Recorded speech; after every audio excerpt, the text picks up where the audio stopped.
Hi, this is Randy Finney with Right Side of the Chart, and today is Monday, May 21st, 2018. It's 1:30 Eastern Time as I'm doing this video, and I wanted to just do a quick update on the broad markets. We'll look at QQQ, SPY, and just a handful of the top components of the QQQ. My near-term outlook on the market is bearish at this time. The charts aren't very clear, and admittedly, it can go either way. So I want to just say my convictions aren't super high, but that's the way I'm positioned. That's the way I'm leaning right now, despite the rally, the strength that we've had today so far. Let me just dive into the charts, and you guys can I'll point out what I see, and you can make up your own opinion on where things are headed. All right, this is I'll just start out with the futures chart. I won't spend too much time, but as you guys know, I like to keep an eye, on both the futures and the index tracking ETFs, QQQ and SPY. The futures tell you a little bit different story because you have the round the clock trading there. And what I'm looking at here is this is almost divergence. So essentially here, let me highlight it for you. You can probably see the lines on this chart. We have this sort of an ascending price channel. This is ES. I should have clarified that. These are the S&P 500 futures. So we're working our way up in this sort of slightly expanding and ascending price channel. So mostly sideways to upwards action. There's some divergence on this high that we made today here. It's not very steep. We almost had divergence here, but that line moves up. We made a higher high there, so not too much there. Bottom line is watch this trend line here. Watch this uptrend line. You can see some levels there. Watch to see if today's gaps get backfilled. The Qs made a run at today's gap, meaning Friday's close, but they reversed just shy so far. Let's see how we end the day, and let's see what happens later this week. So certainly a level to watch. Again, it's hard to make up, but you can see the gap right here. So this is Friday's close right there. I'm not zoomed in on this chart. It goes back quite a ways here. And then, of course, that uptrend line, we have quite a few reactions there. So that would be the bearish scenario, and I'm leaning towards that scenario. Hard to bet it very hard right now because the markets, as I said, are walking their way up. We had the breakdown following these bearish rising wedges, which did play out and met their measured targets, met my minimum targets. And we haven't seen, I don't think we've seen a period of such tight sideways trading since this whole mess began back in late January. As you can see, go to the left of the chart here, you see just a lot of ups and downs. You see some periods of sideways trading action, but they were in larger ranges, like right here. We had something similar here, but again, a little bit more volatility within that range right there.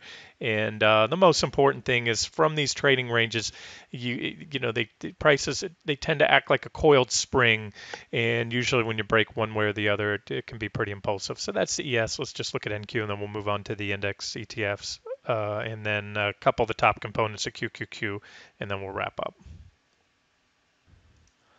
Okay, this is the NQ 60-minute chart, meaning every candlestick represents 60 minutes or 1 hour of trading action. And yeah, similar story, although we do have negative divergences. It's worth pointing out on both the, in this case, I'm using the RSI and the PPO here. You'd probably see the same divergence on a MACD. We had the divergence confirming the bearish rising wedge. We had the breakdown and a pretty impulsive correction, which again met the measured target for the wedge, which is just typical. I take the easy, simple method, take the widest part of the wedge, add it to where the wedge breaks down.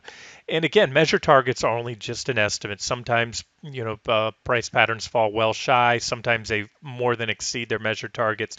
And we're going to get to this quickly. Keep in mind that, my focus sometimes, especially recently, has been in the 60-minute charts. I'm going to look at the bigger picture because sometimes you have, what I like to say, the charts are stacked, meaning if I see a bearish or bullish development on a intraday chart, 15-minute, 30-minute, 60-minute chart, that may trigger and initially play out for the move you'd expect, the measured target, but then that does some things on the longer term charts, which are much more significant. In other words, when you get a sell signal on a daily chart, that is more powerful and longer lasting than a sell signal on the 60-minute charts. Likewise, a sell signal on the weekly chart is even that much more powerful than that on a daily chart. So keep that in mind. So let's see where things go from here. You can make a bullish case, you can make a bearish case. Get into the charts here, and again, I'm sharing my thoughts on where I think things are headed. And until we have a little bit more evidence, you may want to keep things relatively light because it can certainly go either way. Okay, this is one of many variations I have on a QQQ daily chart, meaning different trend lines, different drawings. There's a long-term trend line and everything here. This was that potential triangle pattern I showed before, and we have broken to the upside of that triangle pattern since it was first highlighted, but not impulsively. But you got to give it, you have to give that to the bulls. And again, I said it at the time, I wasn't crazy. This downtrend line doesn't have a lot of reactions. It does have a few, so it's worth mentioning. And the other thing worth mentioning as well is this, here, let me find a clean board. I have so many drawings here. Let's just go back to that board, is potential flagging action. Although this flag is getting a little bit long in the tooth, I'm referring to this action here right now. I see something similar on the semiconductor ETF. So in other words, you would look at this being your flagpole or the move leading up to the flag right here. Again, also not a very impulsive move. An ideal bull flag has a more impulsive move. Like this is impulsive selling. This is impulsive buying right here. This is impulsive selling. This, we kind of walked our way up there. And that flag is getting a little bit long relative to what might be considered the flagpole, especially if you use this more impulsive move up here because you had some sideways action. So if I counted this as a flagpole, this flag is too large in proportion to the flagpole. But it has the essence of a flag because we have a near-term downtrend line, and we could look at that on the 60-minute charts, probably see it a little more clear. So there's something to watch. I think if we do pop above it, it might prove to be a fake out. But here's what I really wanted to focus on right now. Okay, we had, as I've covered ad nauseam, we had the divergent high right here in QQQ. After that initial sell-off, we kicked up to new highs. If you're not seeing what I'm referring to, just this is your divergence line. So there's the indicators making lower highs, and that was followed by another correction. We still haven't taken that high out yet. Is this a kickback rally with another leg down to come? Maybe. One thing that stands out to me right now is the PPO on QQQ, and I'm going to focus on the Qs on this video, has a pending bearish crossover. And you can have bearish and bullish crossovers. They're fairly frequent on the PPO. You get a little better separation. I like it to use a PPO. You can do this on a MACD. But when you have clean separation, what I mean by clean separation, when the lines are clearly apart. This is clean separation. Here's a very high peak. We're rolling down. This is clean separation here. This is not. See how prices, remember leading up to the January high, we were in a very steady but almost no volatility, slow grind upwards. That's when you can't extract a lot of predictive value from the crossovers. You can look for divergences, and I did point those divergences out at the January highs on the 60-minute chart, not here on the daily.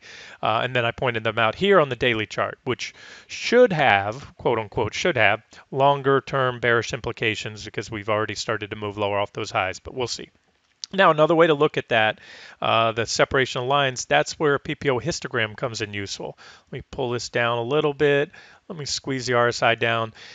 And so essentially on a PPO histogram or a MACD histogram, it's the size of the histogram that is just a visual display of the distance between the two lines, your PPO line here, which is the blue line, and the signal line, the 9 EMA. And so what I look for are these big peaks, these hills I call them, like right here. We had a big hilltop right here, and we have a big we came back, tested the level of the zero line, the lines held and pushed up. So I look for an extended period of green or red above or below that zero line, as well as pretty high readings. So we had a couple here, and they serve to be pretty good. They're not going to get you in right away because the momentum indicators will tend to cross right after the top. But I'll show you, put some crosshairs up here, and you can see, just follow the crosshairs up. Back here, I'll put the crosshairs where we had the bearish cross right there, came right after the highs, and there was that big drop. And again, I'm looking at these big green peaks here, and we can even do this one. This one didn't lead to a much of a correction, at least not in price, but in time certainly, because if you follow the vertical line up from that point right there, you can see that the Qs traded sideways for a couple months. Even down a little bit. So I put a pretty good weighting on these. And again, I wanted to point out that the PPO is currently poised to cross. You can see it right here. When we zoom in, it is curled down. Now it hasn't yet. It was poised to cross right here, but guess what? It didn't. Sometimes it happens also with potential bullish crossovers. You bounce when these two lines hit, like you did there. There was a slight cross if you really want to zoom in, and you can see one day where it crossed below, but that was really a whipsaw signal. Effectively, the lines bounced. But we've already had two peaks here, and usually you get that after the second peak. If you do get that rejection or the back test or bounce off the line, it's that second one. So let's zoom in and see what happened right here. There was a crossover, follow the vertical line up, and I'll show you the drop. It was right here from this candle, and we fell from there about another 9%. So this is what I'm looking at, and I want to go over just the top components and show you almost a similar story across the board on the top components of QQQ, and then we'll wrap this video up. Here's Apple, the largest component. Busy chart. I got to move this here. Let's give you a little bit cleaner picture of what we see here. We've had divergence on Apple building since back here, and each of those smaller divergences have played out to corrections. I've spelled them out here. You can see divergent high, 9% correction right there. Then the next divergent high with a 10% correction, then a 17% correction. I didn't measure this one out, but it's close. I can tell you right now. I keep meaning to add that level there every time I cover Apple. That was a good drop, over 10% or so. And now we still have another divergent high. We haven't taken out this prior peak or this one here. And more importantly, look at these lines. That PPO, if Apple starts to move down and moves below this recent trading range, we'll get that cross. If not, Apple looks a little more flaggish than does QQQ, because you can see here this would be maybe a bullish pennant, we'll call it. Basically the same thing as a flag. It's just a shape of a pennant instead of a flag. And there is a more impulsive move up, so I'm going to have to point that out. I would be remiss not to. And if we get a breakout, you want to see it impulsive on volume expansion. That's one criteria coming out of a bull flag or a pennant, which is a continuation pattern. But I've seen a lot of these also fail shortly afterwards. So let's see what happens.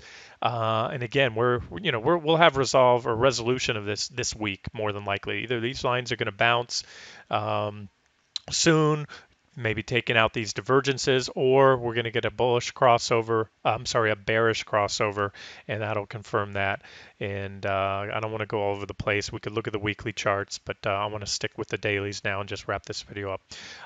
Amazon is in has a fairly well-defined uptrend line. I'm looking at this yellow uptrend line, quite a few reactions. We had a divergent high here. That divergent high certainly led to a correction. It was a drop of about 18%. That's the biggest drop we've had in Amazon in probably years. I don't know what this one was, but it was a sizable drop there, and I was just rough estimating, trying to grab the here. I'll tell you, be more specific, so I don't get a bunch of emails saying it didn't fall 18%. Gonna have to go here, grab the high of that candle with the measuring tool, and the pop-up box to the left says 16.36%. Okay, so close enough. Big drop. Again, it shows you that divergences more often than not play out. That was a divergent high. It was pointed out at the time. You can see it down here. So what has happened since? Well, the stock went on to put in another divergent high. This was at post-earnings pop right there, and that was another divergent high. We're not far from that level now, so the way I've drawn this yellow line, you see how I have it extended out.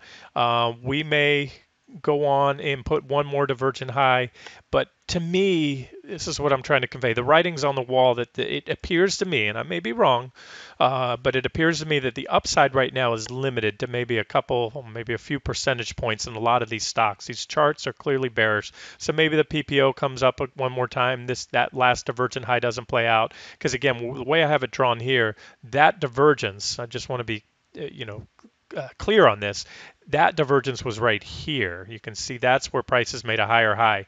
So this yellow line, what I have is a potential divergence, because we have to pop above this previous high to confirm or to put in a new divergent high.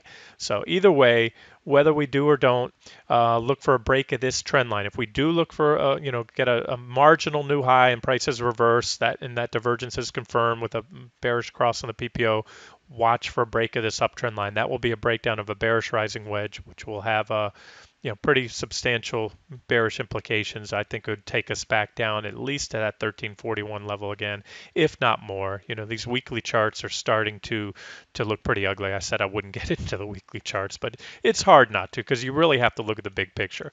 There's negative divergence on the weekly time frame. First time we've had it on both the PPO and the RSI, going back for a long time. So I think at minimum, Amazon needs to come and test this long-term uptrend line, and that would be a drop of about, depending on when it gets there, about 16% or so from current levels.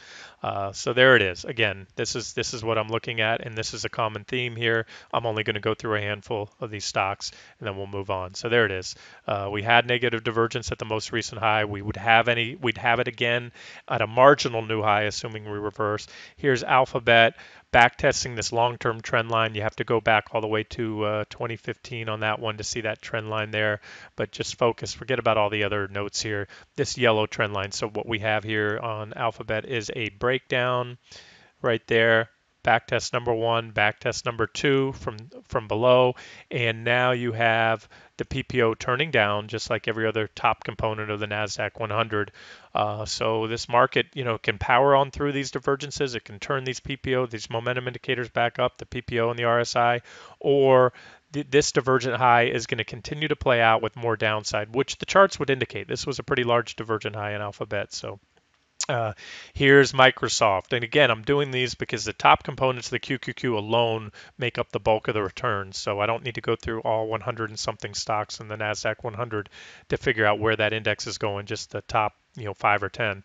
There's Microsoft. And again, you can see divergent high number one, that was a substantial double-digit correction. Divergent high number two, we extended the divergence, another correction, and we're still diverging, and by quite a bit. I mean, these divergences aren't even close to being taken out. Now, thing is, I always say divergences in themselves are not a sell signal. Just because you have negative divergence or positive divergence, you don't go, short or go long a stock. You wait for a buy or sell signal. Right now, we're not seeing it. Maybe those 60-minute charts I started with, that might be an early sign if those near term, that the trading ranges we break below. But again, I'm painting a bigger picture in Microsoft, and I can tell you this trend line will be significant if and when broken, and I do expect it to happen. I think it's going to happen. It looks like we already had a bearish cross there in Microsoft, confirming that divergence. Let's look at a few more, and I'll wrap it up. Facebook. Look at this. That PPO line is turning down pretty fast. Hasn't crossed yet. Very close. The lines seem to be flattening out because, again, we have this little trading range recently in the NASDAQ 100, and that's obviously translating over to these other stocks because there's so much indexing in the NASDAQ 100, and especially with these top components, very often their charts are going to come close to mirroring what the index is doing. So here it is. Bulls may see, and I can point it out here, a potential flag, but you can see this breakout so far today. If you were going to draw a bull flag, it would look something like this, and we broke out, but that's not impulsive. The volume is not impulsive. This is the volume surge 20, so it's below volume, well below volume. Facebook is tracking low volume. That's not ideal. Now we can play around with the drawings, but either way, I'm not buying into these bull flags at this point in time. I'm more focused on seeing if we get these crossovers on the PPOs. A couple more and I'll wrap up. Intel, nice clean bearish rising wedge. I'm doing this video also. A member on the site, Blue Horseshoe, asked my opinion on a few stocks. Netflix, that's an active trade, so that I posted that for members only on the site. Also asked about Apple, Microsoft, Intel, and Adobe. So here's Intel. Intel is one of the largest, number 6 actually, of the QQQ, the NASDAQ 100. This is just a clean bearish rising wedge. Does it have to play out? No, but it doesn't get much better than that. We have a lot of reactions from below, a lot of reactions from below, above. Prices are compressing. We're about at that sweet spot of the wedge where if it is going to break down, it should do it soon. And that's that. I can't add much more than that. You can see the PPO is starting to cross over. If we throw up a histogram, you can see we actually have crossed over. See the red dots there, the red bars. That means the PPO histogram has now made a bearish cross. So this is a confirmed bearish rising wedge, confirmed with negative divergence. And if it plays out, We'll have some reactions along the way. These are potential targets. I think we can come all the way back down here, and obviously that would have bearish implications on the market and the semiconductor sector. Won't go through anymore. I'll just cover what was the other stock. Blue Horseshoe asked about Adobe, I think, ADBE. And same story. This is pretty well-defined trend line. Divergent high. We had divergence here at this point when you can see the divergence number one right there, and it did play out for correction. Again, might not look like much when you use log scale in these charts, but there was a decent drop. I might not even grab the highs, and it's still showing me almost an 11% drop right there. So that's the story. We have potential divergence right now. As soon as if we get any more downside from here, we're going to make that bearish crossover. Let me put the drawings back up. And it's pretty thin all the way down here on Adobe. There's certainly, I could add, if you want some near-term targets, I could add a couple levels there. I might have to study the chart a little bit more in detail. There's some minor support. That's the first support zone. Certainly a couple of reactions there. This would be a target where you'd probably get a reaction. But I think all said and done, we can come back down here to the 165-ish area on Adobe. All right, I will wrap it up there. And if you members of the site, if you have any questions, please drop me a line in the trading room. I'm more than glad to give a request on any charts, any potential trades you're looking at.